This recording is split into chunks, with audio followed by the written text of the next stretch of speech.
ಇದರೊಳಗೆ ಕೀರ್ತನಾಥ್ ಕುರ್ತಕೋಟಿಯವರು 1961ರಿಂದ ಬೇಂದ್ರೆಯವ್ರ ಬಗ್ಗೆ ಬರಲಿಕ್ಕೆ ಶುರು ಮಾಡಿದ್ರು. 61ರಿಂದ ಅಂತಂದರೆ ಎಷ್ಟು ವರ್ಷ ಆಗ್ತದೆ? 65 ವರ್ಷ ಆಗ್ತಿದೆ. ತಾವು ತಿಳ್ಕೊಳ್ಳುವವರೆಗೂ ಅವರು ಅನೇಕ ಲೇಖನಗಳನ್ನು, ಬಿಡಿ ಲೇಖನಗಳನ್ನು, ಪುಸ್ತಕಗಳನ್ನು ಮಾಡ್ಕೋತೇ ಬಂದರು. ಅವೆಲ್ಲ ಲೇಖನಗಳೇನವಲ್ಲ ಬೇಂದ್ರೆಯವರು ಕುರ್ತಕೋಟಿಯವರು ಬರೆದ ಲೇಖನಗಳ ಸಂಕಲನ, ಬೃಹತ್ ಸಂಕಲನ. ಬೇಂದ್ರೆ ದರ್ಶನ ಅಂತ ಹೇಳ್ಬೋದು.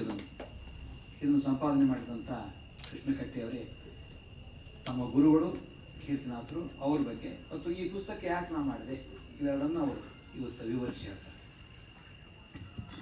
ವಾಗರ್ಥಾಯುಗ ಸಂಪೃಕ್ತೌ ವಾಗರ್ಥ ಪ್ರತಿಪತ್ತಯೇ ಜಗತಃ ಪಿತರೋ ಒಂದೇ ಪಾರ್ವತಿ ಪರಮೇಶ್ವರ. ಮಾತು ಮತ್ತು ಅರ್ಥದ ಅಭಿಮಾನಿ ದೇವತೆಗಳಾದಂತಹ ಶಿವಪಾರ್ವತಿಯರಿಗೆ ವಂದಿಸಿ ನಿಮ್ಮೆಲ್ಲರಿಗೂ ನಮಸ್ಕಾರವನ್ನು ಮಾಡಿ 4 ಮಾತುಗಳನ್ನು ನಿಮ್ಮಲ್ಲಿ ಹಂಚ್ಕೊಳ್ತೀನಿ.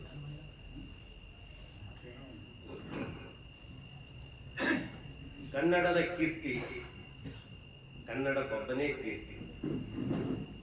ಕನ್ನಡದ ಕೀರ್ತಿ ಕನ್ನಡಕ್ಕೊಬ್ಬನೇ ಕೀರ್ತಿ.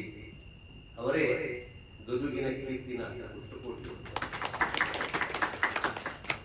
ಅವರು ಕನ್ನಡದ ಗೌಡರು. ಕನ್ನಡದ ಗೌಡಿಕೆಯನ್ನ ಆಳಿದಂತಹ ಬಹುದೊಡ್ಡ ಮೇರು ಸದೃಶ್ಯದ ವ್ಯಕ್ತಿತ್ವ ಕೀರ್ತಿನಾಥ ಕುರ್ತಕೋಟಿಯವರು. ಗದಗು ನಾಡಿಗೆ ಅನೇಕ ಕೊಡುಗೆಗಳನ್ನು ಕೊಟ್ಟಿದೆ. ನಾವು ಪಟ್ಟಿ ಮಾಡ್ಕೊತ ಹೋದ್ರೆ 100 ದಾಟ್ತದೆ. ಅದಕ್ಕೆ 100 ಅನ್ನೋ ಒಂದು ಶಬ್ದವನ್ನು ಬಳಸ್ತಾರೆ. ಹಾಗೆ ಅಂತಹ ಅನೇಕ 100ಗಳಲ್ಲಿ ಕೀರ್ತನಾಥ ಕುರ್ತಕೋಟಿಯವರು ಒಬ್ಬರಲ್ಲ, ಶ್ರೇಷ್ಠ. ಒಬ್ಬರು ಅನ್ನೋದು ಬೇರೆ, ಶ್ರೇಷ್ಠರು ಅನ್ನೋದು ಬೇರೆ. ಅಂತಹ ಬಹುದೊಡ್ಡ ವ್ಯಕ್ತಿತ್ವ. ಹಿಮಾಲಯವನ್ನ ನಾವು ನೋಡಿದಾಗ ಏನೇನು ಅನುಭವ ಬರ್ತದೋ ಆ ಕುರ್ತಕೋಟಿಯವರ ಜೊತೆ ಒಡನಾಡಿದಾಗ, ಅವರನ್ನು ಓದಿದಾಗ ಆಗುವ ಅನುಭವ. ಕುರ್ತಕೋಟಿಯವರು ಆ ಇಡೀ ಅವರ ಸಾಹಿತ್ಯವನ್ನು ನಾನು ವಾಗರ್ಥದ ಬಗ್ಗೆ ಬಹಳ ಹೇಳಿಕ್ಕೆ ಹೋಗೋದಿಲ್ಲ. ಬಹಳ ಹೇಳಿಬಿಟ್ರೆ ಓದುಗರು ಪುಸ್ತಕವನ್ನು ತೆಗೆದುಕೊಳ್ಳೋದು. ಓದುಗರು ಪುಸ್ತಕ ತಗೊಂಡು ಓದ್ಬೇಕು. ಇಲ್ಲಿಂದ ಏನಾಗ್ತದೆ ಅಂತಂದ್ರೆ ಸಮಯ ಕಳೀಲಿಕ್ಕೆ ಪುರಾಣಕ್ಕೆ ಹೋದಂಗೆ ಆಗ್ತದೆ. ಹಂಗಾಗ್ಬಾರ್ದು. ಶ್ರವಣ, ಮನನ ಮತ್ತು ನಿಧಿಧ್ಯಾಸನ ಅಂತ ಒಂದು ತತ್ವ ಇದೆ. ಆ ಶ್ರವಣದ ಜೊತೆಗೆ ಓದುವ ಸಹಿತ ಶ್ರವಣದ ಒಂದು ಭಾಗ. ಕೆಲವರು ಲೌಡ್ಲಿ ರೀಡಿಂಗ್ ಇರ್ತದೆ. ಒಬ್ಬರೇ ಮನೆಯಾಗಿದ್ದಾಗ, ನಾನು ಉದಾಹರಣೆಗಾಗಿ ನಾನು ಮನೆಯೊಳಗೆ ಒಬ್ಬನೇ ಇದ್ದಾಗ ಬಾಗ್ಲ ಹಾಕೊಂಡು ಜೋರಾಗಿ ಓದ್ತೀನಿ. ಯಾಕಂತಂದ್ರೆ ಜೋರಾಗಿ ಓದಿದಾಗ ಎಲ್ಲಿಯೋ ಡಿಸ್ಟರ್ಬ್ ಆಗಲಾರ್ದೆ ನೆನಪಿಸ್ತದಂತನೋ ಒಂದು ಮನೋಭಾವನ. ಹಾಗೆ ಆ ಓದು, ಮನನ ಮತ್ತು ನಿಧಿಧ್ಯಾಸನ ಮನುಷ್ಯನನ್ನ ಎತ್ತರಕ್ಕೆ ತೆಗೆದುಕೊಂಡು ಹೋಗ್ತಕ್ಕಂಥ ಶಕ್ತಿ ನಮ್ಮ ಭಾರತೀಯ ದಾರ್ಶನಿಕ ಪರಂಪರೆ ಇದೆ. ಅದಕ್ಕೆ ನಮ್ಮಲ್ಲಿ ಪಾಠ ಪ್ರವಚನದ ಪೂರ್ವಾಪರಗಳನ್ನು ನೋಡಿದಾಗ ಶ್ರವಣ, ಮನನ ಮತ್ತು ನಿಧಿಧ್ಯಾಸನ ಅಂತ ಆ ಇಡೀ ಶ್ರವಣ, ಮನನ ಮತ್ತು ನಿಧಿಧ್ಯಾಸನದ ಸಂಪೂರ್ಣವಾದಂತಹ ಸಂಪೃಕ್ತ ವಾಗರ್ಥ ಇವ ಸಂಪೃಕ್ತೌ ವಾಗರ್ಥ ಪ್ರತಿಪತ್ತಯೇ. ಸಂಪೃಕ್ತ ಅಂತಂದ್ರೆ ಒಟ್ಟುಗೂಡಿಕೆ, ಒಂದು ಹಿಡಿದು ಹಾಕುವಿಕೆ. ಅಂತಹ ಸಂಪೃಕ್ತದಿಂದ ಕೂಡಿದಂತಹ ಕೃತಿ. ಕುರ್ತಕೋಟಿಯವರಿಗೆ ಬೇಂದ್ರೆ ಅಂತಂದ್ರೆ ಪಂಚಪ್ರಾಣ. ಬೇಂದ್ರೆ ಅವರಿಗೆ ಕಾವ್ಯ ಉಸಿರಾಟದಷ್ಟು ಸಹಜವಾಗಿದ್ದರೆ, ಬೇಂದ್ರೆಯವರ ವಿಮರ್ಶೆ ಕುರ್ತಕೋಟಿಯವರಿಗೆ ಉಸಿರಾಟದಷ್ಟೇ ಸಹಜವಾಗಿದೆ. ಬೇಂದ್ರೆಯವರಿಗೆ ಕಾವ್ಯ ಉಸಿರಾಟದಷ್ಟು ಸಹಜವಾಗಿದೆ. ಹಾಗೆ ಬೇಂದ್ರೆ ವಿಮರ್ಶೆ ಕುರ್ತಕೋಟಿಯವರಿಗೆ ಉಸಿರಾಟದಷ್ಟೇ ಸಹಜವಾಗಿದೆ. ಬಹಳ ಲೀಲಾಜಾಲವಾಗಿ. ಎಷ್ಟು ಪ್ರೀತಿ ಬೇಂದ್ರೆಯವರ ಮೇಲೆ ಅಂತ ಒಂದು ಸಣ್ಣ ಉದಾಹರಣೆಗಳನ್ನು ಹೇಳ್ತಾರೆ. ಬೇಂದ್ರೆ ಅವರು ಇವ್ರ ಮೇಲಿನ ಮೇಲೆ ಗುಜರಾತ್ನಿಂದ ಧಾರವಾಡಕ್ಕೆ ಬರ್ತಿದ್ರು. ಅಂದಾಗ GB ಅವ್ರ ಮನೆಯಲ್ಲಿ ಇರ್ತಿದ್ರು. GB ಅವ್ರದ್ದು ಮತ್ತು ಗದಗಿನ ಸಂಬಂಧನೇ ಬಂದಿದೆ. GB ಅವ್ರ ಹೊರಗಿನವರೇನಲ್ಲ, ಅವರು ಗದಗಿನವರೇ. GB ಅವ್ರ ಮನೆಯಲ್ಲಿ ಬಂದಿರೋದು, GB ಅವ್ರ ಮನೆಯಲ್ಲಿ ಬಂದು ಇದ್ಮೇಲೆ ಮತ್ತೆ ಗದಿಗೆ ಬರೋದು, ಗದಿಗೆ ಮತ್ತೆ ಧಾರವಾಡಕ್ಕೆ ಬರೋದು. ಅವ್ನು ಬಂದಾಗ ಬಂದು ಕೂಡಲೇ ಜೀವಿಯವ್ರನ್ನ ಕರ್ಕೊಂಡು ಮೊದಲ ಬೇಂದ್ರೆಯವ್ರ ಮನೆಗೆ ಹೋಗೋದು ಪರಿಪಾಠ ಹೋದಾಗಿದ್ರೆ ಬೇಂದ್ರೆ ಅವ್ರಿಗೆ 2 ಪದ್ಯ ಓದಿದ್ರಂತೆ. ಯಾರಾಕೆ ಮತ್ತು ಯಾರೀಕೆ ಅಂತ ಕೊಟ್ಟೆ. ತಿಂಗಳು ತಲೆ ತಿಂಬಾಕಿ ಯಾರೀಕೆ ಅಂತ ಹೇಳಿ 2 ಪದ್ಯ ಇವೆ. ಯಾರಾಕೆ ಯಾರೀಕೆ ಅಂತ ಹೇಳಿ ನಮ್ಮ ವಾಗರ್ಥದಲ್ಲಿ 2 ಪದ್ಯಗಳನ್ನ ಕೋಟಿಯವರೇ ಬರೆದ ಅರ್ಥದ ಜೊತೆಗೆ ಹಾಕಿದ್ದೇವೆ. ಶ್ರಾವಣ ಪ್ರತಿಭೆಯಲ್ಲಿಯೂ ಸಹಿತ 2 ಪದ್ಯಗಳಿವೆ. ಓದಿದಾಗ ಕುರ್ತಕೋಟಿಯವರು ಅವತ್ತು ಕೇಳಿದ್ರಂತೆ. ಕೇಳಿ ಮತ್ತೆ ಮುಂದೆ ಊರಿಗೆ ಹೋದ್ರು. ಮತ್ತು ಮುಂದೊಂದು ವರ್ಷದ ಮೇಲೆ ಬಂದಾಗ ಬೇಂದ್ರೆ ಅವ್ರು ಹೇಳಿದ್ರಂತೆ, ಕೀರ್ತಿ ಅವತ್ತು ಪದ್ಯ ಓದಿದ್ದೆ ಶಿವಲ್ಯಾಗ್ಯಾವ ಅಂತಂದ್ರಂತ.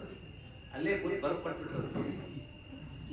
ಯಾಕೆ ಮಾತನ್ನು ಹೇಳ್ತಾ ಇದ್ದೀನಿ ಅಂತಂದ್ರೆ, ಬೇಂದ್ರೆ ಅವರು ಅಂತಂದ್ರೆ ಅಷ್ಟು ಪ್ರೀತಿ. ಎಲ್ಲ ಜ್ಞಾನೇಂದ್ರಿಯಗಳು, ಕರ್ಮೇಂದ್ರಿಯಗಳು, ಪಂಚ ತನ್ಮಾತ್ರಗಳು ಬೇಂದ್ರೆಗಾಗಿ ಸದಾ ತೆಗೆದುಕೊಂಡು ಕೂತ್ಬಿಟ್ಟಿರ್ತೀವಿ. ನಥಿಂಗ್ ಬಟ್ ಪ್ಲಾಟಿಂಗ್ ಪೇಪರ್ ಇದ್ದಾರೆ. ಅಷ್ಟು ನೆನಪಿನ ಶಕ್ತಿ ಅವರಿಗೆ. ಕುಮಾರವ್ಯಾಸ ಬೇಂದ್ರೆ ಅಂತಂದ್ರೆ ಹೂವ ಹಡಲಿಗೆಯನ್ನು ಹೊತ್ತ ಜೋಗತಿಯಂತೆ ಸಾಹಿತ್ಯ ಅವರಲ್ಲಿ ಕುಣಿತಾ ಇತ್ತು. ಬೇಂದ್ರೆ ಆ ರೂಪಕವನ್ನು ತಾವು ಶ್ರಾವಣದ ಗದ್ಯದಲ್ಲಿ ಬಳಸ್ತಾರೆ. ಅಷ್ಟು ಪ್ರೀತಿ. ಸುಮಾರು ನನಗೆ ಒಂದು 3 ದಶಕಗಳ ಕಾಲ ಅವ್ರ ಜೊತೆ ಒಡನಾಟ ಇತ್ತು. ನಿಮ್ಗೆ ಆಶ್ಚರ್ಯ ಅನಿಸ್ತದೆ, ಒಂಚೂರು ಮಾತಾಡ್ತಾರೆ, ಇಷ್ಟೆಲ್ಲ ಟಿಪ್ಪಣಿ ಮಾಡ್ಕೊಂಡು ಬಂದೀವಿ. ತಮ್ಮ ಇಡೀ ಜೀವನದಲ್ಲಿ ಎಂದೂ ಟಿಪ್ಪಣಿಯನ್ನ ಮಾಡಿಕೊಂಡು ಭಾಷಣಕ್ಕೆ ಹೋಗದೇ ಇದ್ದ ವ್ಯಕ್ತಿ ನೋಡಿದ್ದಾರೆ ಕುರ್ತಕೋಟಿ ಅವರು. ಒಂದು ದಿವಸ ಕಿಸೆದಾಗ ಒಂದು ಚೀಟಿ ಗೀಟೆ ಇದ್ರೆ ಮಗಳಿಗೆ ಒಂದು ಚೀಲದೊಳಗೆ ಗೆಲಿ ಅಡಿಕಿದ್ದು ಒಂದು ಪೌಚ್. ಭಾಷಣದ ಟಿಪ್ಪಣಿ ಕಳೆದು ಹೋದ ದುಃಖ ಆಗ್ತಿದ್ದಿಲ್ಲ ಅವರಿಗೆ. ಎಲೆ ಅಡಿಕೆ ಚೀಲ ಕಳೆದು ಹೋದ ದುಃಖ ಆಗ್ತಿತ್ತು.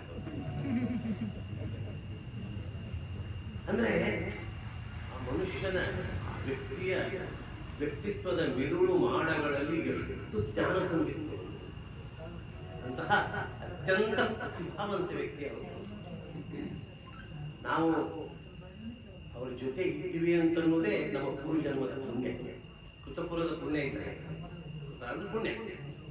ಕೃತಪುರದ ವ್ಯಕ್ತಿಯ ನಮಗೇನು ಕೊಟ್ಟರು ಅಂತ ಪುಣ್ಯವನ್ನು ಕೊಟ್ಟರು. ಕೃತಕ್ಕೆ ಇನ್ನೊಂದು ಅರ್ಥ ಇದೆ, ಯಜ್ಞ ಅಂತ ಹೇಳಿ.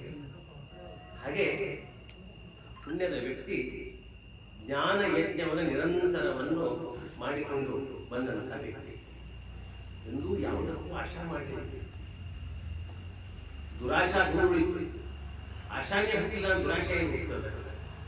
ಎಂದೂ ಯಾವುದಕ್ಕೂ ಆಶಾ ಮಾಡಲಿಲ್ಲ. ಅವರು ಮಾಡುತ್ತಿದ್ದ ಆಶೆ ಏನು ಅಂತ ತಮ್ಮ ವಿದ್ಯಾರ್ಥಿಗಳು, ತಮ್ಮ ಜೊತೆ ಒಡನಾಡಿಗಳು ಓದಬೇಕು, ಅರ್ಥೈಸ್ಕೊಳ್ಬೇಕು. ಅವ್ರ ಜೊತೆ ಹರಟಿ ಹೊಡೆಯುವುದು ಅಂತಂದ್ರೆ ಅದೊಂದು ಈ ಮಾತುಕತೆಯ ಸಂವಾದ ಇದ್ದಂಗೆ. ಬೇಂದ್ರೆಯವರ ಭಾವಗೀತೆಯ ಪದ್ಯದ ಕೊನೆ ಸಾಲಿದ್ದಂಗೆ, ಮಾತು ಮಾತು ವಧಿಸಿ ಬಂತು ನಾದದ ನವನೀತ. ಅವ್ರ ಜೊತೆ ಹರಟಿ ಹೊಡೆಯುವುದು ಅಂತಂದ್ರೆ ಅದೊಂದು ನಾದದ ನವನೀತ ಇತ್ತು. ಯಾವುದೋ ಒಂದು ಮನೆಯಲ್ಲಿ ಮಾಡಿದ ಒಂದು ಚಟ್ನಿಯಿಂದ ಪ್ರಾರಂಭವಾದಂತಹ ಒಂದು ಹರಟೆ ಹೋಗುತ್ತಿ ಹೋಗ್ತಿತ್ತು, ಅಭಿನೋಗುತ್ತಿ ಹೋಗ್ತಿತ್ತು, ಕಾಳಿದಾಸನಿಗೆ ಹೋಗ್ತಿತ್ತು, ಯಾರಿಗೆ ಹೋಗಿ ಹೋಗ್ತಿತ್ತೋ ಗೊತ್ತಾಗ್ತಿದ್ದಿಲ್ಲ. ನಮ್ಮ ಕೆಲಸ ಕೇಳುವುದಷ್ಟೇ, ಶ್ರವಣ ಕೇಳುದು. ನೀವು ಎಷ್ಟೆಷ್ಟು ಹರಟಿ ಕೇಳ್ತೀರಿ ಅಷ್ಟಷ್ಟು ಅವ್ರಿಗೆ ಉತ್ಸಾಹ ಹೆಚ್ಚಾಗ್ತಿತ್ತು. ಕೆಲವರಿಗೆ ಮಾತಾಡಿ ದಾಸರು ಬಂದ್ರ ಅಂತ ಒಂದು ಶಬ್ದ ಇದ್ರೆ ಇವ್ರಿಗೆ ಎಷ್ಟೆಷ್ಟು ಮಾತಾಡ್ತಾರ ಅಷ್ಟಷ್ಟು ಅವ್ರಿಗೆ ಉತ್ಸಾಹ ಹೆಚ್ಚಾಗ್ತದೆ. ಅಂತಹ ದೊಡ್ಡ ಮಾತುಗಾರ ಕುರ್ತಕೋಟಿಯವರ ಒಟ್ಟು ಸಾಹಿತ್ಯವನ್ನು ನಾನು 2 ದರ್ಶನ ಮತ್ತು ಮೀಮಾಂಸೆ ಹಿನ್ನೆಲೆಯಲ್ಲಿ ನೋಡ್ತೀನಿ. ಒಂದು ವಾಗರ್ಥ, ಇನ್ನೊಂದು ಪ್ರತ್ಯಭಿಜ್ಞಾನ. ಪ್ರತ್ಯಭಿಜ್ಞಾನ ಅವ್ರದ್ದು ಇನ್ನೊಂದು ಪುಸ್ತಕ. ಅದು ಅವರು ಸಂಸ್ಕೃತ ನಾಟಕಗಳನ್ನು ಕುರಿತು ಬರೆದಂತಹ ದೀರ್ಘವಾದ ಪ್ರಬಂಧಗಳು. ಆದರೆ ನಾನು ಆ ಸಂಸ್ಕೃತ ನಾಟಕವನ್ನ ಒಂದು ಇಟ್ಟುಕೊಂಡೇ ಅವರು ನಿವೃತ್ತಿಯ ನಂತರ ಧಾರವಾಡಕ್ಕೆ ಬಂದ ಮೇಲೆ ಪ್ರಬಂಧಗಳನ್ನು ಬರಲಿಕ್ಕೆ ಚಾಲು ಮಾಡಿದ್ರು. ಅಂತಂದ್ರೆ ಅಂಕಣದ ಪ್ರಬಂಧಗಳು, ಮುಖ್ಯವಾಗಿ ಪ್ರಜಾವಾಣಿ ಬರೀತಿದ್ರು ಸಮ್ಮುಖ ಅಂತ. ಪ್ರತ್ಯಭಿಜ್ಞಾನ ಅಂತಂದ್ರೆ ಒಂದು ಅರ್ಥದಲ್ಲಿ ಪುನಃಸೃಷ್ಟಿ. ಅದು ನಮಗೆ ಗೊತ್ತಿದ್ದನ್ನೇ ಮತ್ತೆ ಅರ್ಥೈಸಿಕೊಂಡು ಪುನಃ ಸೃಷ್ಟಿಯನ್ನು ಮಾಡುವುದನ್ನು ಪ್ರತ್ಯಭಿಜ್ಞಾನ ಅಂತ ಕರೀತಾರೆ. ಕಾಳಿದಾಸನ ನಾಟಕದಲ್ಲಿ ಅಭಿಜ್ಞಾನ ಶಾಕುಂತಲದಲ್ಲಿ ಪ್ರತ್ಯಭಿಜ್ಞಾನ ಒಂದು ಸಾಂಕೇತಿಕ ಆದರೆ ಕುರ್ತಕೋಟಿಯವರ ಬರವಣಿಗೆಯಲ್ಲಿ ಪ್ರತ್ಯಭಿಜ್ಞಾನ ಮತ್ತೆ ಮತ್ತೆ ತಿಳಿದುಕೊಳ್ಳುವುದು, ಅರ್ಥೈಸಿಕೊಳ್ಳುವುದು, ಅರಿತುಕೊಳ್ಳುವುದು. ಅಭಿಜ್ಞಾ ಅಂತಂದ್ರೆ ತಿಳಿದವನು ಅಂತ ಅರ್ಥ. ಅಭಿಜ್ಞಾ ಅಂತಂದ್ರೆ ತಿಳಿದವನು. ಅಭಿಜ್ಞಾ ಅಂತಂದ್ರೆ ನೆನಪು ಮತ್ತು ಸ್ಮೃತಿ. ಈ ನೆನಪು ಮತ್ತು ಸ್ಮೃತಿಯಲ್ಲಿದ್ದದ್ದನ್ನ ಮತ್ತೆ ಮತ್ತೆ ಪುನರಾವಲೋಕನ ಮಾಡ್ತಾ ಮಾಡ್ತಾ ಮಾಡ್ತಾ ಅದನ್ನ ವಿಸ್ತಾರಗೊಳಿಸುವುದು. ಒಬ್ಬ ಹಿಂದೂಸ್ತಾನಿ ಸಂಗೀತಗಾರ ತನ್ನ ಆಲಾಪಗಳ ಮುಖಾಂತರ ಆ ರಾಗವನ್ನು ವಿಸ್ತಾರ ಮಾಡ್ತಾನ. ಹಾಗೆ ಜ್ಞಾನವನ್ನ ಈ ಅಭಿಜ್ಞಾನದ ಮೂಲಕ ವಿಸ್ತಾರ ಮಾಡಿಕೊಳ್ಳಬೇಕು ಅಂತನ್ನುವ ಒಂದು ತತ್ವವನ್ನ, ಒಂದು ದರ್ಶನವನ್ನ ಮೀಮಾಂಸೆಯನ್ನು ಜಗತ್ತಿಗೆ ಕೊಟ್ಟು ಅದನ್ನ ತಮ್ಮ ಅಂಕಣಗಳ ಮುಖಾಂತರ ಕೊಟ್ಟರು. ಎಲ್ಲರೂ ಸಂತೆಗೆ 3 ಮೊಳ ನೇರಾಗಿ ಅಂಕಣ ಬರೀತಕ್ಕಂಥ ಒಂದು ಕ್ರಮ ನಮ್ಮಲ್ಲಿ. ಆದರೆ ಅಂಕಣ ಸಾಹಿತ್ಯವನ್ನು ಅತ್ಯಂತ ಗಂಭೀರವಾಗಿ ಪರಿಗಣಿಸಿದ ಕಾಲಘಟ್ಟ ಯಾವುದು ಅಂತಂದ್ರೆ ಕುರ್ತಕೋಟಿಯವರು ಪ್ರಜಾವಾಣಿಗೆ ಬರೀತಕ್ಕಂಥ ಸಮ್ಮುಖ ಅಂತಕ್ಕಂಥ ಒಂದು ಅಂಕಣ. ಇಲ್ಲೇ ಈ ಚೆನ್ನಾಗಿ ತಿಳಿದುಕೊಳ್ತಕ್ಕಂಥ ಒಂದು ಪ್ರಕ್ರಿಯೆಗೂ ಸಹಿತ ನಾವು ಅಭಿಜ್ಞಾನ ಅಂತ ಕರಿತೀವಿ. ನಾವು ಈ ಪ್ರತ್ಯಭಿಜ್ಞಾನದ ಹಿನ್ನೆಲೆಯಲ್ಲಿ ಅವರ ಲೇಖನಗಳನ್ನು ಯಾಕೆ ನೋಡಬೇಕು ಅಂತಲಿಕ್ಕೆ ಹೇಳಿದ್ರೆ, ಈ ಪ್ರತ್ಯಭಿಜ್ಞಾನವನ್ನ ನಮಗೆ ಕೊಟ್ಟಂಥ ಬಹುದೊಡ್ಡ ವ್ಯಕ್ತಿ ಯಾರು ಅಂತಂದ್ರೆ ಅಭಿನವ್ ಗುಪ್ತ. ಕುರ್ತಕೋಟಿಯವರಿಗೆ ರಿಟೈರ್ಡ್ ಆಗಿ ಬಂದ ಮೇಲೆ ಅವರು ಅಭಿನವ್ ಗುಪ್ತನ 7 ವಾಲ್ಯೂಮ್ಸ್ಗಳನ್ನು ತರಿಸಿದ್ರು. ಅವನ್ನ ಇಂಗ್ಲಿಷ್ನಿಂದ ಕನ್ನಡಕ್ಕೆ ತರಬೇಕು ಅಂತ ಹೇಳಿ ಕನ್ನಡದಲ್ಲಿ ಅಭಿನವ್ ಗುಪ್ತನ ಮೇಲೆ ಸಣ್ಣ ಸಣ್ಣ ಒಂದು 2-3 ಪುಸ್ತಕಗಳಿವೆ. ಒಂದು ಸತ್ಯಕಾಮರ ಬರೆದದ್ದು ಒಂದಿದೆ, ಎಸ್ ಕೆ ರಾಮಚಂದ್ರಾಯರು ಬರೆದದ್ದು ಒಂದು ಪುಸ್ತಕ ಇದೆ. ಆದರೆ ಇಡೀ ಈ ಕಾಶ್ಮೀರದ ಶೈವ ಮೀಮಾಂಸೆ ಹಿನ್ನೆಲೆಯಲ್ಲಿ ಪ್ರತ್ಯಭಿಜ್ಞಾನವನ್ನು ನೋಡಬೇಕು ಅಂತಕ್ಕಂಥ ಒಂದು ಬಲವಾದ ಇಚ್ಛೆ ಅವರಾಗಿದೆ. ಆ ಹಿನ್ನೆಲೆಯಲ್ಲಿಯೇ ತಮ್ಮ ಅಂಕಣಗಳನ್ನು ಬರೀತಾ ಇದ್ದಾರೆ. ಅಂಕಣದ ಪ್ರಾರಂಭ ಒಂದು ಸಾಮಾನ್ಯ ಒಂದು ವಸ್ತು, ಒಂದು ವಿಷಯದಿಂದ ಚಾಲು ಆಗ್ತದೆ. ಧಾರವಾಡದ ಬೂಸ್ಪೇಟೆಯಲ್ಲಿ ಕೂಡಿಸ್ತಕ್ಕಂಥ ಒಂದು ಕಾಮಣ್ಣನಿಂದ ಆ ಒಂದು ಲೇಖನ ಪ್ರಾರಂಭ ಆಗ್ತದೆ. ಅಲ್ಲಿಂದ ಪ್ರಾರಂಭ ಆಗಿ ಆ ಕಾಮಣ್ಣನಿಗೆ ಸಕ್ರಿ ಸರ ಕೊಡ್ಲಿಕ್ಕೆ ಬರ್ತಕ್ಕಂಥ ಹೆಣ್ಣು ಮಗಳನ್ನು ಗುರುತಿಸ್ಕೊಳ್ತಾ ಇಡೀ ಒಟ್ಟಾರೆ ಕಾಮದಹನದ ಒಂದು ಚಿಂತನೆಯನ್ನ ತಮ್ಮ ಲೇಖನದಲ್ಲಿ ಮಾಡ್ತಾ ಇದ್ದಾರೆ. ಇದಕ್ಕೆ ಈ ಪರಿಕ್ರಮ ಏನಿದೆ, ಈ ಬರೆಯುವ ಕ್ರಮ ಯಾವುದು ಅಂತಂದ್ರೆ ಪ್ರತ್ಯಭಿಜ್ಞಾನದ ಕ್ರಮ ಅಂತ ನನ್ನ ಅಭಿಪ್ರಾಯ. ಹೆಂಗ ವಾಗರ್ಥದ ಮೂಲಕ ಬೇಂದ್ರೆ ಅವರನ್ನು ನೋಡಿದ್ರು, ಬೇಂದ್ರೆ ಅವರನ್ನು ಅವ್ರು ಇಡೀ ನೋಡಿದ್ದು ವಾಗರ್ಥ. ಕಾಳಿದಾಸನ ರಘುವಂಶದ ಮೊದಲನೇ ಶ್ಲೋಕ ವಾಗರ್ಥಾಯು ಸಂಪೃಕ್ತೋ ವಾಗರ್ಥ ಪ್ರತಿಪತ್ತಯೇ ಜಗತಃ ಪಿತರೋ ಒಂದೇ ಪಾರ್ವತಿ ಪರಮೇಶ್ವರ. ಆ ತತ್ವದ ಅಡಿಯಲ್ಲಿ ಇಡೀ ಬೇಂದ್ರೆ ಸಾಹಿತ್ಯವನ್ನು ನೋಡ್ತಾರೆ. ಬೇಂದ್ರೆ ಸಹಿತ ತಮ್ಮ ಇಡೀ ಬರವಣಿಗೆಯಲ್ಲಿ ವಾಗರ್ಥದ ಚಿಂತನಾ ಕ್ರಮವನ್ನು ಮೇಲಿಂದ ಪುನರುಚ್ಚರಿಸ್ತಾರೆ, ಗಾಯತ್ರಿ ಮಂತ್ರದ ಹಾಗೆ ಆ ವಾಗರ್ಥದ ನಂತರ ವಾಗರ್ಥದ ಬರವಣಿಗೆ ಜೊತೆಗೆ ಅವರು ನಿವೃತ್ತಿಯ ನಂತರ ಧಾರವಾಡಕ್ಕೆ ಬಂದ ಮೇಲೆ ಮತ್ತೊಂದು ದರ್ಶನ, ಮತ್ತೊಂದು ಈ ಕಾಶ್ಮೀರದ ಶೈವ ದರ್ಶನದ ಹಿನ್ನೆಲೆ ಇಟ್ಟುಕೊಂಡು ಮಾಡಿದಂತಹ ಬರವಣಿಗೆ ಯಾವುದು ಅಂತಂದ್ರೆ ಪ್ರತ್ಯಭಿಜ್ಞಾನ ದರ್ಶನದ ಬರವಣಿಗೆ. ಈ ಪ್ರತ್ಯಭಿಜ್ಞಾನದ ಮೂಲಕ ತಮ್ಮ ಬರವಣಿಗೆಯನ್ನ ಮಾಡ್ತಾ ಬಂದರು. ಈ ನಮ್ಮ ಅಭಿನವ್ ಗುಪ್ತ ಈ ಪ್ರತ್ಯಭಿಜ್ಞಾನಕ್ಕೆ ಒಂದು ತತ್ವಶಾಸ್ತ್ರ ಅಂತ ಹೇಳ್ತಾನೆ.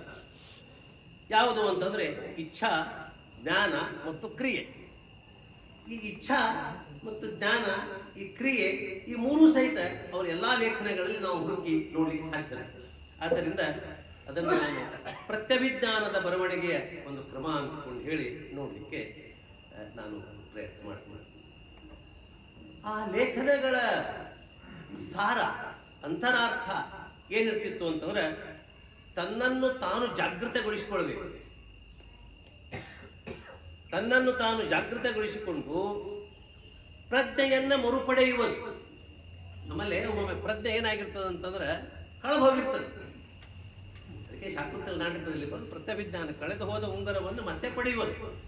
ಹಾಗೆ ನಮ್ಮಲ್ಲಿರ್ತಕ್ಕಂತಹ ಜ್ಞಾನವನ್ನ ಮತ್ತೆ ಮತ್ತೆ ಪಡೆಯತಕ್ಕಂತಹ ಒಂದು ಬರವಣಿಗೆಯ ಹೊಸ ಕ್ರಮವನ್ನ ತಮ್ಮ ಲೇಖನಗಳ ಮುಖಾಂತರ ಕೊಟ್ಟಂತ ಕೂತ್ಕೊಟ್ಟಿರು. ಅದನ್ನು ನಾನು ಪ್ರತ್ಯಭಿಜ್ಞಾನ ಕರ್ಮ ಅಂತಂತೀನಿ. ಜ್ಞಾ ಅಂದರೆ ತಿಳಿದುಕೊಳ್ಳುವುದು, ಅದಕ್ಕೆ ನಾವು ಪ್ರಜ್ಞಾ ಅಂತ ಅಂತೀವಿ ನಾವು. ಆ ಪ್ರಜ್ಞೆ ಬಹಳ ಮುಖ್ಯವಾದ. ಅವರ ಲೇಖನಗಳಲ್ಲಿ ಮುಖ್ಯವಾಗಿ ಏನಿರ್ತಿತ್ತು ಈ ಪ್ರತ್ಯಭಿಜ್ಞಾನ ಲೇಖನದ ಇಡೀ ಲೇಖನದಲ್ಲಿ? ಪ್ರತಿಭೆ ಮತ್ತು ಸೃಜನಶೀಲತೆ ಇರ್ತಿತ್ತು. ಪ್ರತಿಭೆ ಮತ್ತು ಸೃಜನಶೀಲತೆ, ಅವರ ಮಾತು ಮತ್ತು ಕೃತಿ ಎರಡರಲ್ಲಿಯೂ ಸಹಿತ ನಾವು ಈ ಸೃಜನಶೀಲತೆಯನ್ನು ಕಾಣ್ತಾ ಇದ್ವಿ. ಹೀಗಾಗಿ ಲೋಹ ಚುಂಬಕದ ಹಾಗೆ ಜನರನ್ನು ಆಕರ್ಷಿಸ್ತಾ ಇದ್ದಾರೆ. ನಿಮಗೆಲ್ಲ ಆಶ್ಚರ್ಯ ಅನ್ನಿಸ್ತದೆ. ನಾವು ಗ್ರಂಥಮಾಲೆಗೆ ಹೋಗ್ತಾ ಇದ್ವಿ, ನಾವು ಮೊಬೈಲ್ ಬರದೇ ಇದ್ದ ಕಾರಣ. ಅವ್ರು 5:30 ಬಂದರು ಅಂತಂದ್ರೆ ಅಷ್ಟರಲ್ಲೇ ಸಮೀರ ಅವಾಗ ಬರ್ತಾ ಇದ್ದ. ಆದಿತ್ಯವಾರದ ಲೇಖನ ಬಂದಿರೋ ಹಿನ್ನೆಲೆಯಲ್ಲಿ ಅಷ್ಟರಲ್ಲೇ ಒಂದು 3-4 ಜನ ಫೋನ್ ಮಾಡಿ ಕೇಳ್ತಾರೆ, ಕುಟ್ಕೊಟ್ಟಿರು ಬಂದಾರೆ ಅಂತಂದ್ರೆ ಆ ಬಂದ ಲೇಖನದ ಮೇಲೆ ಚರ್ಚೆಗಳು ಪ್ರಾರಂಭ ಆಗ್ತವೆ. ಅಂತಂದ್ರೆ ಜನರನ್ನ ವೈಚಾರಿಕತೆಗೆ ಹಸ್ತಕ್ಕಂಥದ್ದು ಅದು ಬಹಳ ಮುಖ್ಯವಾದಂಥದ್ದು. ಅದೇ ಸೃಜನಶೀಲತೆ. ಆ ಸೃಜನಶೀಲತೆ ಯಾವಾಗ ಬರ್ತದೆ ಅಂತಂದ್ರೆ ಪ್ರತಿಭೆ ಇದ್ರೆ ಮಾತ್ರ ಬರ್ತದೆ. ಪ್ರತಿಭೆ ಬಹಳ ಮುಖ್ಯವಾದಂಥದ್ದು. ಪ್ರತಿಭೆಗೆ ಮುಖ್ಯವಾದಂಥದ್ದು ಯಾವುದು ಅಂದ್ರೆ ಜ್ಞಾನ. ನಾವು ಯಾವಾಗಲೂ ಯಾವುದರ ಬೆನ್ನು ಹತ್ತಬೇಕು ಅಂತಂದ್ರೆ ಜ್ಞಾನದ ಬೆನ್ನು ಹತ್ತಬೇಕು. ಜ್ಞಾನದ ಬೆನ್ನು ಹತ್ತಿದಂತಂದ್ರೆ ಅದು ನಮ್ಮ ಕೈಯಲ್ಲಿ ಸಿಗ್ತದೆ. ಅದನ್ನೇ ನಾವು ಏನಂತಾರೆ ಅಂತಂದ್ರೆ knowledge is the power. Power ಯಾವುದು ಅಂತಂದ್ರೆ ಜ್ಞಾನ.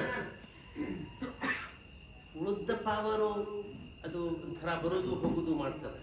ಆದರೆ ಜ್ಞಾನ ಅಂತಕ್ಕಂಥ ಪವರ್ ಮನುಷ್ಯನಲ್ಲಿ ಬಂತು ಅಂತಂದ್ರೆ ಅದು ಎಂದೂ ಆತನನ್ನು ಬಿಟ್ಟು ಹೋಗೋದಿಲ್ಲ.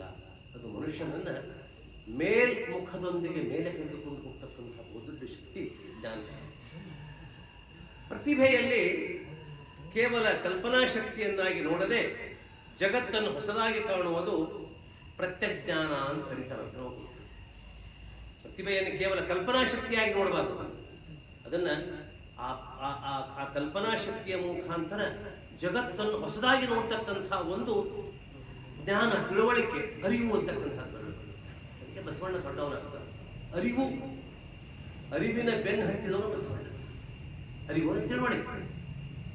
ನನ್ನನ್ನು ನಾನು ಅರ್ಥೈಸ್ಕೊಳ್ಬೇಕಲ್ಲ, ನಾನು ಯಾರು ಅನ್ನೋ ಪ್ರಶ್ನೆ ಬೇಕಲ್ಲ ನನಗೆ. ಆ ಅರಿವನ ಬೆನ್ನು ಹತ್ತಕ್ಕಂಥದ್ದು ಈ ಪ್ರತ್ಯಭಿಜ್ಞಾನದ ಬಹಳ ಮುಖ್ಯವಾದಂಥ. ಆ ಸೃಜನಶೀಲತೆ ಮತ್ತು ಪ್ರತಿಭೆ ಬರಬೇಕಾದ್ರೆ ಮನುಷ್ಯನಲ್ಲಿ ಮುಖ್ಯವಾಗಿ ಮೊದಲು ಹೊಳಹು ಅಂತ ಬೇಕು. ಹೊಳಹು ಅಂತಂದ್ರೆ ಏನು? ಇದು ಪ್ರತಿಭಾ ಶಬ್ದದ ಅಕ್ಷರಾರ್ಥ. ಆದ್ದರಿಂದ ಪ್ರತಿಭೆ ಎಂದರೆ ಹೊಳದದ್ದು. ಮನುಷ್ಯನಿಗೆ ಒಂದು ಹೊಳಹು, ಒಂದು ತಿಳುವಳಿಕೆ. ಆ ಹೊಳಹು ಏನು ಮಾಡ್ತದೆ ಅಂತಂದ್ರೆ ಅದು ತರ್ಕಶಕ್ತಿಯ ಮುಖಾಂತರ ತನ್ನ ಪ್ರತಿಭೆಯನ್ನು ಪ್ರಕಟಗೊಳಿಸ್ತದೆ.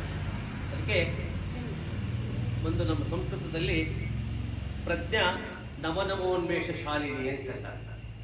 ಇನ್ನೊಂದು ಅರ್ಥನ ಇದೆ, ಪ್ರತಿಭಾಯ ನವನವೋನ್ಮೇಷ ಶಾಲಿನಿ. ಪ್ರಜ್ಞೆ ಮತ್ತು ಪ್ರತಿಭೆ ಬಹಳ ಮುಖ್ಯವಾದದ್ದು.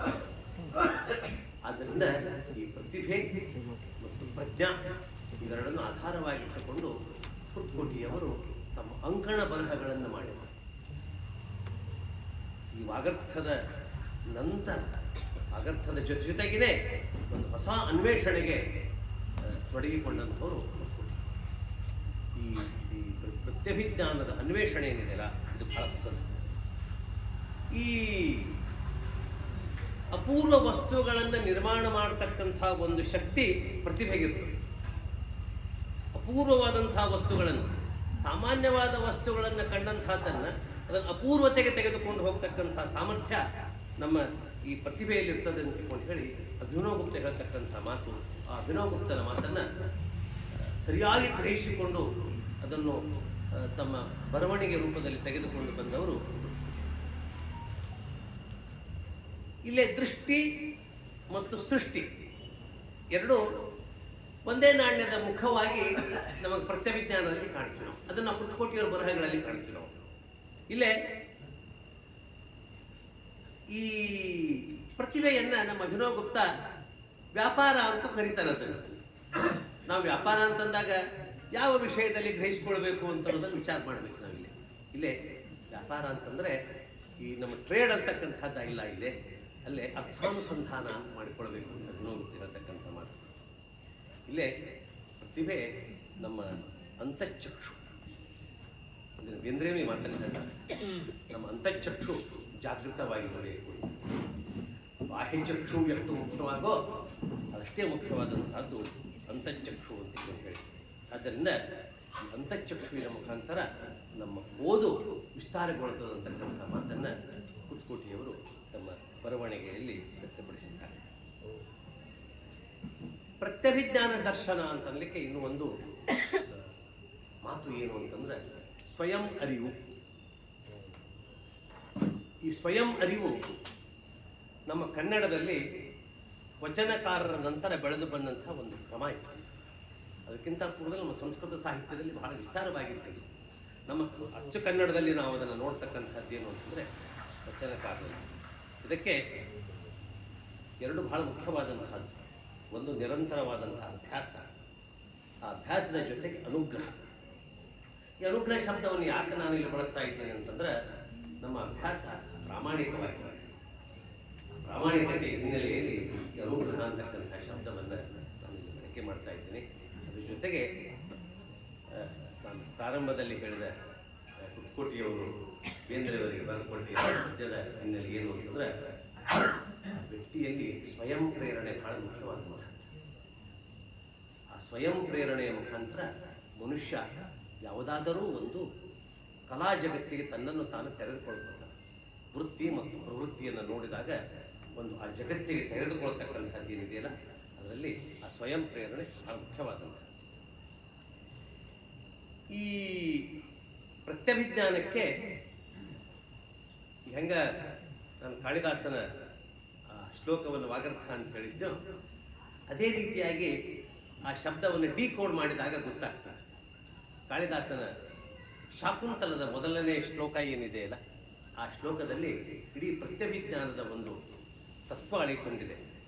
ಯಾ ಸೃಷ್ಟು ರಾಜ್ಯ ವಹತಿ ವಿಧೃತಃ ಯಾ ಹವಿರ್ಯಾಚ ಹೋತ್ರಿ ಏದ್ವೇ ಕಾಲಂ ವಿಧತಃ ಶ್ರುತಿ ವಿಷಯ ಗುಣಯ ಸ್ಥಿತಾಃ ವ್ಯಾಪ್ತ ವಿಶ್ವಂ ಯಾಹ ಆಹುಂ ಪೂರ್ವಬೀಜಂ ಪ್ರಕೃತಿಯ ಪ್ರಾಣಿನಾ ಪ್ರಾಣವಂತಃ ಪ್ರತ್ಯಕ್ಷಾಭಿ ಪ್ರಪನ್ನ ಪ್ರಭೃತವತು ವಸ್ತಾಭಿರಿಷ್ಟಾಭಿರಿಷಃ. ಇದು ಶ್ಲೋಕ. ಇದನ್ನ ನಾವು ಅದರ ಸಾಮಾನ್ಯ ಅರ್ಥ ನೋಡಿದರೆ ಶಿವನ 8 ರೂಪಗಳ ಮುಖಾಂತರ ನಮಗೆ ಕರುಣಿಸಲಿ ಅಂತ ಶಿವನ ಪ್ರಾರ್ಥನೆಯನ್ನು ಕಾಳಿದಾಸ ಮಾಡ್ತಾರೆ. ಅದರ ಗೂಢಾರ್ಥವನ್ನು ನೋಡಿದರೆ, ಅದರ ಅಂತರಾರ್ಥವನ್ನು ನೋಡಿದರೆ ನಮಗೆ ತಿಳುವಳಿಕೆಯನ್ನು ಹೇಳತಕ್ಕಂತಹ ಬಹುದೊಡ್ಡ ಶ್ಲೋಕ ಯಾವುದು ಅಂತಂದರೆ ಈ ಅಭಿಜ್ಞಾನ ಶಾಕುಂತಲದ ನಾಂದಿ ಶ್ಲೋಕ. ಈ ಹಿನ್ನೆಲೆಯಲ್ಲಿ ಪ್ರತ್ಯಭಿಜ್ಞಾನವನ್ನು ನೋಡ್ತಕ್ಕಂಥ ಕೆಲಸವನ್ನು ನಾವು ಮಾಡಬೇಕು. ಒಂದು ವಾಗರ್ಥ, ಒಂದು ಪ್ರತ್ಯಭಿಜ್ಞಾನ, ಇವೆರಡರ ಹಿನ್ನೆಲೆಯಲ್ಲಿ ನಾವು ಕುತ್ಕೋಟಿಯವರನ್ನು ಅಭ್ಯಾಸ ಮಾಡಬೇಕು ಅಂತನ್ನೋದು ನನ್ನ ಒಂದು ಅಭಿಪ್ರಾಯ. ಕುತ್ಕೋಟಿಯವರು ನಿಮಗೆಲ್ಲ ಗೊತ್ತಿದ್ದ ಹಾಗೆ ಕಾವ್ಯ, ನಾಟಕ ಮತ್ತು ಪ್ರಬಂಧ ಎಲ್ಲ ಸೃಜನಶೀಲ ಕೃತಿಗಳ ರಚನೆಯನ್ನು ಮಾಡಿದವರು. ಆದರೆ ಒಮ್ಮಿಂದೊಮ್ಮೆ ಏನೋ ಒಂದು ಆಪತ್ತು ಬಂದಾಗ, ಯಾರೋ ಭಾವ್ಯ ಬಿದ್ದಾಗ ನೀರಿನಾಗ ಬಿದ್ದು ನಾವು ಮ್ಯಾಲೆ ತೆಗಿತೀವಲ್ಲ, ಹಂಗೆ ತೆಗೆಯುವ ಒಂದು ಪ್ರಸಂಗದಲ್ಲಿ ಅವರು ವಿಮರ್ಶೆ ಅಂತಕ್ಕಂಥ ಒಂದು ದೊಡ್ಡ ಸಾಗರಕ್ಕೆ ಜಿಗಿದು ಆ ಸಾಗರವನ್ನು ಈಸಿದವರು. ಅವರನ್ನು ವಿಮರ್ಶಾಲೋಕಕ್ಕೆ ಅವರನ್ನು ಜಿಗಿಯಂತೆ ಜಿಗಿಸಿದವರು ನಮ್ಮ GBಯವರು. ಮನೋಗ್ರಂಥಮಾಲೆಗೆ 25 ವರ್ಷ ಆದಾಗ ಅಲ್ಲೇ ನಡೆದು ಬಂದು ದಾರಿ ಅಂತ ಹೇಳಿ 3 ಸಂಪುಟಗಳು ಬಂದವು. ಆ ನಡೆದು ಬಂದು ದಾರಿಯ 3 ಸಂಪುಟಗಳಿಗೆ ಅವರು ಬರೆದಂತಹ ಪ್ರಬಂಧಗಳೇ ಬಹಳ ಮುಖ್ಯವಾದಂತಹ ಪ್ರಬಂಧಗಳು. ಅವನು ಯುಗಧರ್ಮ ಹಾಗೂ ಸಾಹಿತ್ಯ ದರ್ಶನ ಅಂತ ಪ್ರಕಟ ಆಗ್ತದೆ. ನಿಮಗೆಲ್ಲ ಆಶ್ಚರ್ಯ ಅನ್ನಿಸ್ತದೆ. ಸುಮಾರು ಒಂದು 20 ಮುದ್ರಣಗಳನ್ನು ಕಂಡಂತಹ ಬಹುದೊಡ್ಡ ವಿಮರ್ಶಾ ಸಂಕಲನ ಯುಗಧರ್ಮ ಮತ್ತು ಸಾಹಿತ್ಯ ದರ್ಶನ. ಈ ರೀತಿಯಾಗಿ ವಿಮರ್ಶಾ ಜಗತ್ತಿಗೆ ಬಂದಂಥದ್ದು. ನಮ್ಮಲ್ಲಿ ವಿಮರ್ಶೆ ಸಹಿತ ಸೃಜನಶೀಲವಾದದ್ದು ಅಂತ ಕನ್ನಡದಲ್ಲಿ ಹೇಳಿಕೊಟ್ಟವರು ಮೊಟ್ಟ ಮೊದಲಿಗರು ಕೊಟ್ಟುಕೊಟ್ಟರು. ವಿಮರ್ಶೆ ಸಹಿತ ಸೃಜನಶೀಲವಾದಂಥದ್ದು. ನಮ್ಮಲ್ಲಿ ವಿಮರ್ಶೆ ಅದು 2ನೇ ಸಾಹಿತ್ಯ, ಒಬ್ಬನು ಬರೆದ ಮೇಲೆ ಅದರ ಮೇಲೆ ಮಾಡತಕ್ಕಂಥದ್ದು ಅಂತ ಅನ್ನೋದಿದೆ. ಆದರೆ ಹೌದು, ಆದರೆ ಅದು ಸಹಿತ ಸೃಜನಶೀಲವಾದಂತಹದ್ದು. ವಿಮರ್ಶೆ ಸಹಿತ ಸೃಜನಶೀಲವಾದಂಥದ್ದು ಅಂತ ತಿಳಿಸಿಕೊಟ್ಟವರು. ತಿಳಿಸಿಕೊಡೋದೇನದಲ್ಲ ಬಹಳ ಮುಖ್ಯವಾದಂಥದ್ದು. ಈ ಇಡೀ ನಾಡಿನಾದ್ಯಂತ ಅಪ್ರತ್ಯಕ್ಷವಾಗಿ ಅವರಿಗೆ ಸಾವಿರಾರು ಮಂದಿ ವಿದ್ಯಾರ್ಥಿಗಳು, ಪ್ರತ್ಯಕ್ಷವಾಗಿ ಒಂದು 10 ಮಂದಿ ಕಲಿತರೂ ಸಹಿತ 20 ಮಂದಿ ಕಲಿತರೂ ಸಹಿತ ಅವರಿಗೆ ಅಪ್ರತ್ಯಕ್ಷವಾಗಿ, ಯಾಕಂತಂದ್ರೆ ಅವರ ಕೃತಿಗಳ ಮುಖಾಂತರ ಕುರ್ತಕೋಟಿಗೆ ಅವರನ್ನ ತಮ್ಮ ಗುರುಗಳಂತ ಸ್ವೀಕಾರ ಮಾಡಿದವರು ಬಹಳ ಜನ. ಹಂಗ ದ್ರೋಣಾಚಾರ್ಯ ಮತ್ತು ಏಕಲವ್ಯನ ಕಥೆ ಬರುತ್ತೆ. ಹಾಗೆಲ್ಲರೂ ಸಹಿತ ಎಲ್ಲ ವಿಮರ್ಶಕಾರಿ, ಇವತ್ತಿನ ವಿಮರ್ಶಕಾರಿ ಎಲ್ಲರೂ ಹೇಳುವುದೇನು ಅಂತಂದ್ರೆ ನಾವು ಕುರ್ತಕೋಟಿಯವರನ್ನ ಓದಿ ಬೆಳೆದದ್ದು ಅಂತಿಕೊಂಡು. ಕೆಲವು ಒಪ್ಪುತ್ತಾರ, ಕೆಲವು ಒಪ್ಪೋದಿಲ್ಲ, ಅದು ಬೇರೆ ವಿಚಾರ, ಅದು ಅವ್ರ ವೈಯಕ್ತಿಕ ವಿಚಾರ. ನಾವು ಅದನ್ನ ಯದ್ರೋಚತೆ ತದ್ಗ್ರಾಹ್ಯಂ ಯನ್ರೋಚತೆ ತತ್ಯಾಜ್ಯಂ ಅಂತ ಒಂದು ಸೂತ್ರ ಇದೆ. ಅಂದರೆ ವಿಮರ್ಶಾ ಅಂತಕ್ಕಂತಹ ಒಂದು ಜಗತ್ತೇನದಲ್ಲ, ಆ ವಿಮರ್ಶಾ ಜಗತ್ತನ್ನು ನಾವು ಪ್ರವೇಶ ಮಾಡಬೇಕಾದ್ರೆ ಕುರ್ತಕೋಟಿಯನ್ನು ಓದೇ ಪ್ರವೇಶ ಮಾಡಿ. ಕುರ್ತಕೋಟಿಯನ್ನು ಓದದೆ ಕನ್ನಡ ವಿಮರ್ಶಾ ಲೋಕಕ್ಕೆ ಪ್ರವೇಶ ಪಡೆಯುವುದು ಅಸಾಧ್ಯ ಮತ್ತು ಅಸಂಭವನೀಯ ಅಂತ ನನ್ನ ಅಭಿಪ್ರಾಯ. ಇನ್ನು ಒಂದು ಮಾತನ್ನ, 2 ವಿಚಾರಗಳನ್ನು ಹೇಳ್ತಾಳೆ ನಾನು. ಒಂದು ಅವರ ನೆನಪಿನ ಶಕ್ತಿಯ ಬಗ್ಗೆ ಹೇಳ್ತಕ್ಕಂಥ ಒಂದು ಮಾತು, ಮತ್ತು ಇನ್ನೊಂದು ಅವರ ಬರವಣಿಗೆಯಲ್ಲಿ ತಮ್ಮನ್ನು ತಾವು ತೊಡಗಿಸಿಕೊಂಡಾಗ ಆಗ್ತಕ್ಕಂಥದ್ದು ಏನು. ಅವರು MA ಮಾಡಲಿಕ್ಕೆ ಧಾರವಾಡದಲ್ಲಿ GB ಅವ್ರ ಮನೆಯಲ್ಲಿ ಅವ್ರ ಮದುವೆ ಆಗಿತ್ತು. ಅವರು ಶ್ರೀಮತಿಯವರು ಮತ್ತು ಮಕ್ಕಳೆಲ್ಲ ಗದಗಿನಲ್ಲಿ ಇರ್ತಾ ಇದ್ರು. ಪ್ರತಿ ಶನಿವಾರ ಮಧ್ಯಾಹ್ನದಲ್ಲಿ ಕಾಲೇಜ್ ಯೂನಿವರ್ಸಿಟಿ ಕ್ಲಾಸ್ ಮುಗಿಸ್ಕೊಂಡು ಗದಿಗೆ ಬರಬೇಕು, ಮತ್ತು ಸೋಮವಾರ ಮುಂಜಾನೆ ಇಲ್ಲಿಂದ ಹೋಗಬೇಕು. ಒಮ್ಮೆ MK ಇಂದಿರಾ ಅವರ ಕಾದಂಬರಿ ತುಂಗಭದ್ರೆ GB ಅವರಿಗೆ ಅವ್ರು ಕಳಿಸಿದ್ರು, ಇದನ್ನ ನೀವು ಪ್ರಕಟ ಮಾಡ್ರಿ ಅಂತ. GB ಅವ್ರದ್ದು ಸ್ವಭಾವ ಏನು ಅಂದ್ರೆ, ಕೀರ್ತಿ ಇದೊಂದು ಕಾದಂಬರಿ ಬಂದದ ಓದಪ್ಪ ಅಂತ ಕೊಟ್ಟು, ಇವ್ರು ಯಥಾ ರೀತಿಯಾಗಿ ಅದನ್ನು ತಮ್ಮ ಬಗಲಿನ ಜೋಳಿಗೆ ಒಳಗೆ ಹಾಕ್ಕೊಂಡ್ರು, ತೊಗೊಂಡು ಬಂದರು. ಹುಬ್ಬಳ್ಳಿಯಾಗ ಹತ್ತಿದ್ರು, ಓದ್ಕೋತ ಕೂತರು. ಯಾರೋ ಹರಟಿಗೆ ಸಿಕ್ಕರು, ಅವ್ರ ನೋಡಿ ಹರಟಿ ಹೊಡ್ಕೋತ ಎಲೆ ಅಡಿಕೆ ಹಾಕ್ಕೊಂಡು ಟ್ರೈನ್ನೊಳಗೆ ಅದು ಮ್ಯಾನ್ಸ್ಕ್ರಿಪ್ಟ್ ಬಿಟ್ಟು ಗದಿಗೆ ಇಳಿದ್ಬಿಟ್ಟು ಟ್ರೈನ್ ಮುಂದೆ ಹೋತು. ಮುಂದೆ ಹೋದ ಕೂಡಲೇ ಇದ್ರೆ ನೋಡ್ತಾರೆ ಮ್ಯಾನ್ಸ್ಕ್ರಿಪ್ಟೇ ಇದೆ. ಮುಂಜಾನೆ ಬಂದು ಹೇಳಿದ್ರು GB ಅವ್ರಿಗೆ, ಹಿಂಗಾಗ್ತು, ಏನು ಓದ್ತಿರ್ತಿ, ಹಿಂಗೆ ಮಾಡಿದ್ರೆ ಏನು ಮಾಡಬೇಕು, ಆ ಹೆಣ್ಮಗಳು ಏನಾರ ಇಟ್ಕೊಂಡಾಳು ಇಲ್ಲೋ. ಅವಾಗಿನ ಜೆರಾಕ್ಸು ಬರದೇ ಇದ್ದ ಜಗತ್ತು. ನಾವು ಟೈಪಿಗೆ ಹಾಕ್ತಕ್ಕಂಥ ಕಾರ್ಬನ್ ಹಾಕಿ, ಕೋರಸ್ ಕಾರ್ಬನ್ ಹಾಕಿ ಥಿನ್ ಶೀಟ್ನಲ್ಲಿ ಬರೀತಕ್ಕಂಥ ಕಾಲ ಇತ್ತು ಅವಾಗ. ನಿಮಗೆ ಆಶ್ಚರ್ಯ ಅನ್ನಿಸ್ತದ, 2 ದಿವಸದೊಳಗೆ ಕೂತು ಇಡೀ ಕಾದಂಬರಿ ಬರ್ಕೊಡ್ಬಿಡು. ಅದಕ್ಕೆ MK ಇಂದಿರಾ ಕಳಿಸಿದ್ರೆ ಅಲ್ಪ ವಿರಾಮ, ಪೂರ್ಣ ವಿರಾಮ, ಉದ್ಗಾರ ವಾಚಕ ಎಲ್ಲೂ ಯಾವುದೂ ವ್ಯತ್ಯಾಸ ಆಗಿದ್ದಿಲ್ಲ. ಇದು ಗದಿಗಿನ ಕುರ್ತಕೋಟಿ. ಇನ್ನೊಂದು ವಿಚಾರ ನನಗೆ, ಅವರು ಬೆಳಗಾವಿಯ RPD ಕಾಲೇಜಿನಲ್ಲಿ ಇಂಗ್ಲಿಷ್ ಟ್ಯೂಟರ್ ಆಗಿದೆ. ಆಯ್ತವಾರ ಧಾರವಾಡಕ್ಕೆ ಬಂದಿದ್ರು. GB ಅವ್ರನ್ನ ಸಂಜೆ ಮುಂದೆ ಚಹಾ ಆಯ್ತು, ತಡಿ ಇದನ್ನ ಬಸ್ ಸ್ಟ್ಯಾಂಡಿಗೆ ಬಿಟ್ಟು ಬರ್ತೀನಿ ಅಂತ GB ಅವರು ಕರ್ಕೊಂಡು ಬಸ್ ಸ್ಟ್ಯಾಂಡಿಗೆ ಬಿಡ್ಲಿಕ್ಕೆ ಹೊಂಟ್ರು. ಮೆಣಸಿನಕಾಯಿ ಗಲ್ಲಿ ಒಳಗೆ GB ಅವ್ರ ಮನೆ ಮುಂದೆ ಬಂದ ಕೂಡಲೇ ಒಂದು ಮನೆ ಇತ್ತು. ಏನ್ರಿ ಮಾಮ ಇದು ಮನೆ ಕತ್ತಿ ಏನು ಅಂತ ಅವ್ರ ಮನೆ ಏನೋ ಒಂದು ಕತ್ತಿ ಹೇಳ್ಕೊಂಡು ಬಸ್ ಸ್ಟ್ಯಾಂಡ್ ತನಕ ಬಂದ್ರ. ಇವರಂದ್ರಂತ ನಾಟಕ ಭಾಳ ಚಲೋ ಆಗ್ತದೆ ನೋಡ್ರಿ, ಇದನ್ನು ಬರೆದ್ರೆ ಬರೆದು ಬಿಡು ಅಂತಂದ್ರಂತ. ಮತ್ತು ಕಾಲೇಜಿಗೆ ಹೋಗ್ಬೇಕಂತ ನಾವು ಟೆಲಿಗ್ರಾಮ್ ಕೊಡ್ತೀನಿ ತಗೋದಕ್ಕಂತ ತಿಳ್ಕೊಂಡು ಹೇಳಿ ಟೆಲಿಗ್ರಾಮ್ ಆಫೀಸ್ಗೆ ಹೋಗಿ ನಾಳೆ ಕೀರ್ತಿ ಬರಂಗಲ್ಲ ಏನೋ ತಗೊಂಡು ಟೆಲಿಗ್ರಾಮ್ ಕೊಟ್ಟು 8 ಗಂಟೆಗೆ ಬಂದು ಊಟ ಮಾಡಿ ಕೂತ್ರಂತ ಬರೀಲಿಕ್ಕೆ. ಮುಂಜಾನೆ 4 ಗಂಟೆಗೆ GB ಅವ್ರು ನೆಪ್ಸಿದ್ರ ನಾಟಕ ಬರೆಯೋದಾಗ್ತದೆ ಹೇಳಿದ್ರಿ. ಅದೇ ಆ ಮನಿ ನಾಟಕ. ಅವ್ರು ಯಾಕೆ ಹೇಳ್ತಾ ಇದ್ದೀನಿ ಅಂತಂದ್ರೆ, ಇವೆಲ್ಲ ಇಂಥ ಶಾಪಗ್ರಸ್ತರು. ಯಾವುದೋ ಒಂದು ಶಾಪದಿಂದ ಭೂಲೋಕಕ್ಕೆ ಬಂದು ನಮ್ಮ ಅನುಗ್ರಹಕ್ಕಾಗಿ ನಮ್ಮ ಮೇಲೆ ಕೃಪೆ ಮಾಡಲಿಕ್ಕೆ ಬಂದು ತಮ್ಮ ಕೊಡುಗೆಯನ್ನು ಕೊಟ್ಟು ಮತ್ತೆ ಹೋಗಬೇಕು. ಕಾಳಿದಾಸನ ಕಥೆಯಲ್ಲಿ ಸರಸ್ವತಿ ವರಪುತ್ರ ಕಾಳಿ ಪ್ರಸಾದದಿಂದ ಹೀಗೆ ಕಶ್ಚಿತ್ ವಾಕ್ವಿಶೇಷ ಅಂತಿಕೊಂಡು ಹೇಳಿ ಮಾತನ್ನ ಎಲ್ಲ ಕೇಳ್ತೀವಿ. ಇವ್ರ ಜೋಡಿ ಒಡನಾಡಿದಾಗ ಅವ್ರ ಜೊತೆ ಬದುಕಿದಾಗ ಇವರು ಕಾಳಿದಾಸನೇ ಅಂಥದ್ದೇ ಯಾಕೆ ಗುಣ ಇವರಲ್ಲಿ ಇದ್ದಿರಬಾರ್ದು ಅಂತನೋ ಮನೋಭಿಪ್ರಾಯ ನನಗೆ. ಇಷ್ಟನ್ನ ಒಂಥರ ಅಭಿಮಾನಪೂರ್ವಕವಾಗಿ ಹೇಳ್ತಾ ಇದ್ದೀನಿ ಅಂತಂದರೆ, ಕೋಟಿಯವರನ್ನು ಓದಿ ಓದಿ ನಾವು ಅರ್ಥ ಮಾಡ್ತೀವಿ. ನೀವು ಹೆಂಗೆ ಓದ್ಕೋತ ಹೋಗ್ತೀರಿ, ಕೆಲವು ಸಲ ವಿಮರ್ಶೆ ಓದಲಿಕ್ಕೆ ಬೇಸರ ಬರ್ತದೆ. ಆದರೆ ಕುತ್ಕೋಟಿಯ ವಿಮರ್ಶೆ ಓದಲಿಕ್ಕೆ ಬೇಸರ ಬರಲ್ಲ. ಫಿಕ್ಷನ್ ಓದಂಗೆ ಅನಿಸ್ತದೆ, ಒಂದು ಕಾದಂಬರಿ ಓದಂಗೆ ಅನಿಸ್ತದೆ, ಒಂದು ಕಥೆ ಓದಂಗೆ ಅನಿಸ್ತದೆ. ನಮ್ಮ ಜೋಡಿ ಆ ವಾಕ್ಯಗಳು ಮಾತಾಡ್ತಾವೇನೋ ಅಂತ ಅನಿಸ್ತದೆ.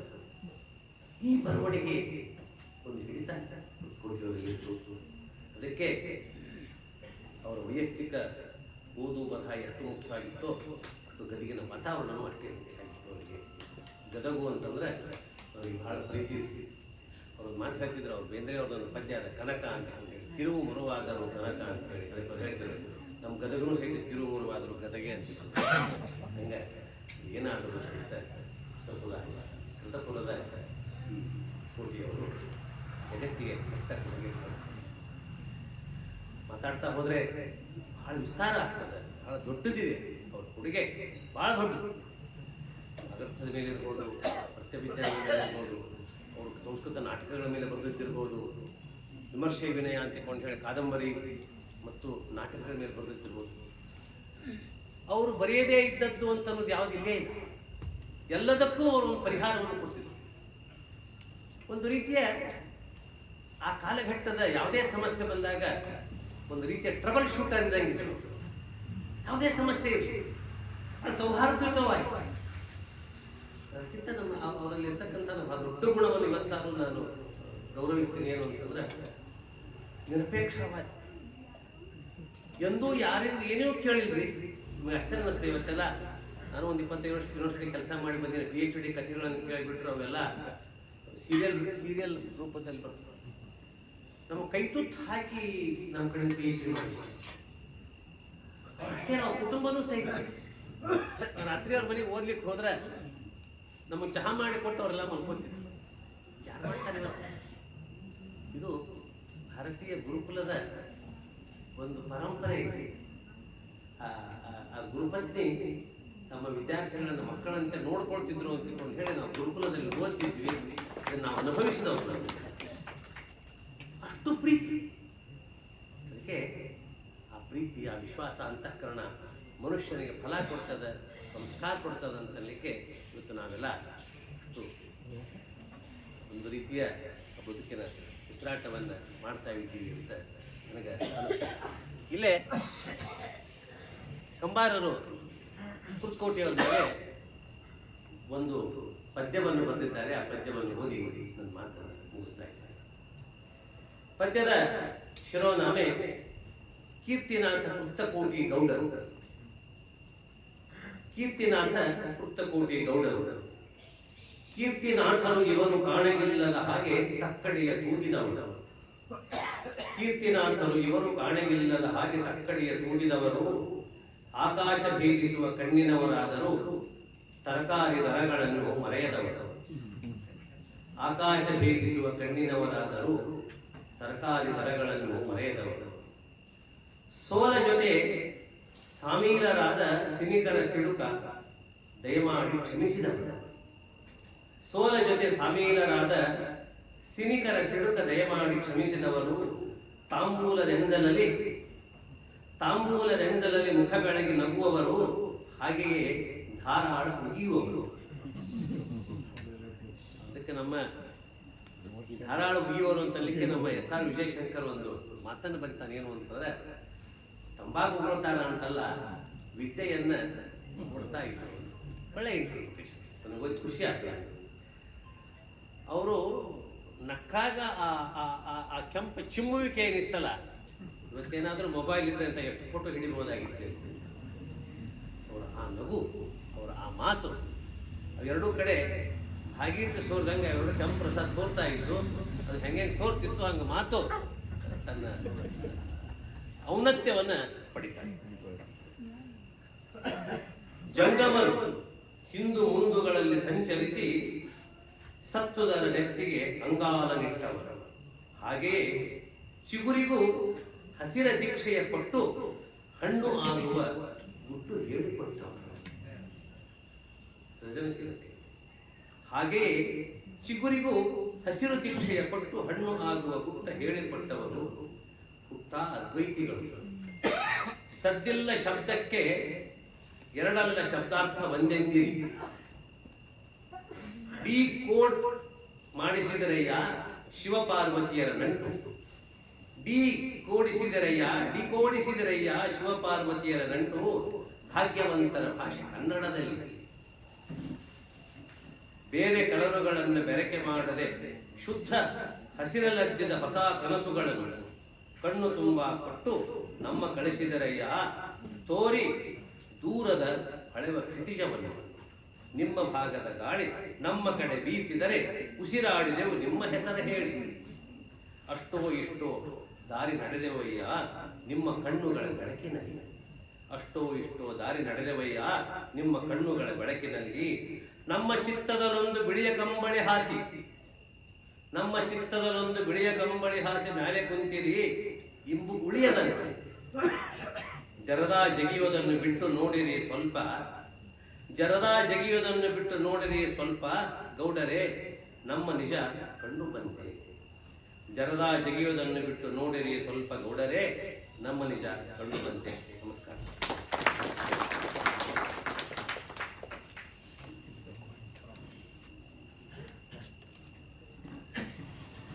ಅಷ್ಟೋ ಇಷ್ಟೋ ದಾರಿ ನಡೆದವಯ್ಯ ನಿಮ್ಮ ಕಣ್ಣ ಬೆಳಕಿನಲ್ಲಿ ಅನ್ನುವಂತಹ ಮಾತುಗಳನ್ನು ಕೀರ್ತಿನಾಥ್ ಕುರ್ಕೋಟಿ ಅವರ ಬಗ್ಗೆ ಬಹಳ